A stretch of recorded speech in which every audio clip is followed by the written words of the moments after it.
À partir de la Révolution tranquille, plusieurs réformes sont appliquées afin d'assainir les mœurs politiques.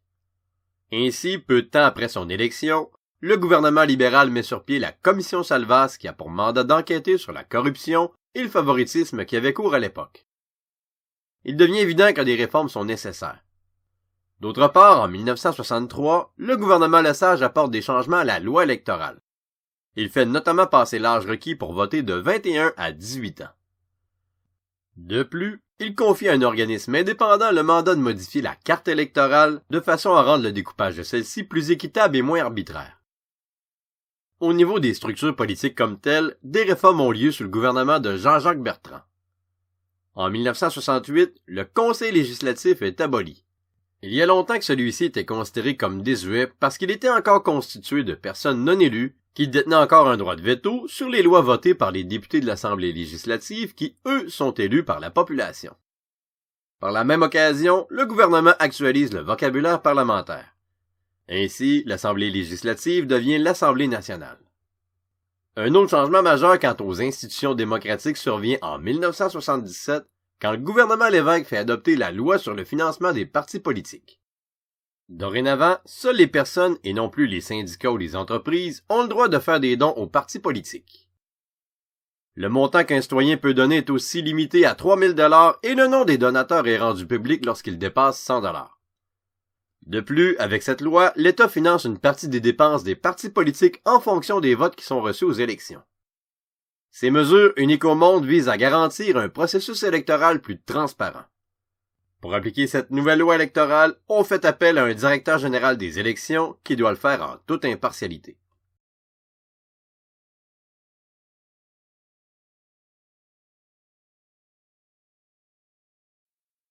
Pendant les années 1960, alors que le Québec vit une fièvre néo-nationaliste importante, la protection de la langue française devient un enjeu de plus en plus important pour les francophones.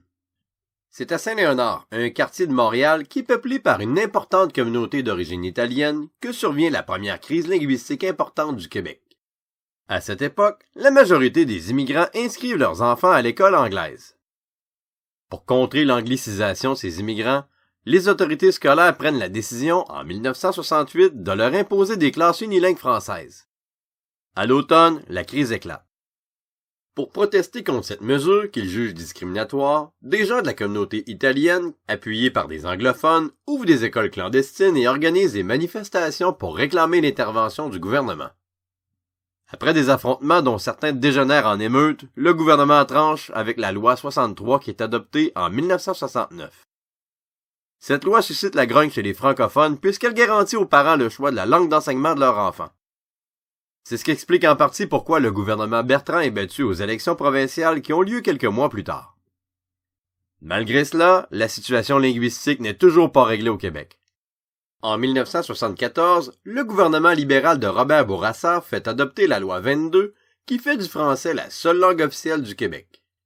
Cette loi restreint notamment l'accès à l'école anglaise à ceux qui font la démonstration à travers un test qu'ils maîtrisent l'anglais. La loi 22 est loin de faire consensus. Chez les anglophones et les allophones, elle est jugée trop contraignante, alors que les francophones trouvent plutôt qu'elle ne va pas assez loin dans la défense du français. En 1977, c'est au tour du gouvernement du Parti québécois de René Lévesque d'intervenir en matière linguistique avec l'adoption de la Charte de la langue française, qui est mieux connue sous le nom de la loi 101. En plus de réaffirmer que le français est la seule langue officielle du Québec, cette loi restreint davantage l'accès à l'école anglaise en ne l'autorisant qu'aux enfants dont un des deux parents a déjà fréquenté l'école anglaise au Québec, ce qu'on appelle communément la clause Québec. La loi rend aussi obligatoire l'usage du français dans la plupart des lieux de travail et elle précise que la publicité et l'affichage commercial doivent se faire aussi en français. La Charte de la langue française suscite au Québec et au Canada de vifs débats. Certaines dispositions de la loi 101 seront plus tard contestées devant les tribunaux, ce qui attisera les tensions entre les anglophones et les francophones.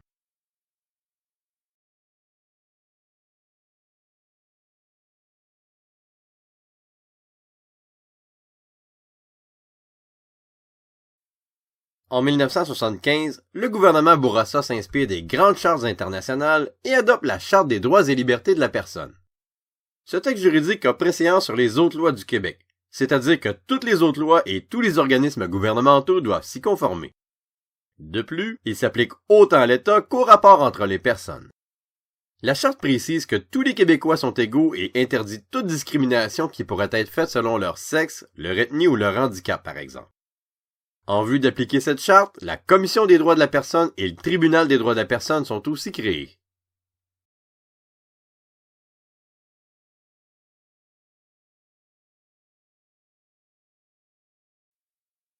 Dans le contexte de la Révolution tranquille, le Québec perd ses complexes et cherche davantage à s'affirmer sur la scène internationale. Pour ce faire, des délégations du Québec à l'étranger sont ouvertes comme la Maison du Québec à Paris en 1961. Ces délégations n'ont pas le pouvoir des ambassades, mais elles visent tout de même à entretenir des relations internationales avec les pays qui les accueillent en établissant des liens économiques, culturels et sociaux avec le Québec. Cette volonté se confirme en 1965 lorsque Paul Gérin-Lajoie affirme dans un discours que le Québec a l'intention de jouer un rôle direct sur la scène internationale dans le cadre de ses compétences. C'est cette philosophie qui amène le Québec à participer à plusieurs organisations internationales et à ouvrir d'autres délégations du Québec à l'étranger, notamment aux États-Unis et en Europe.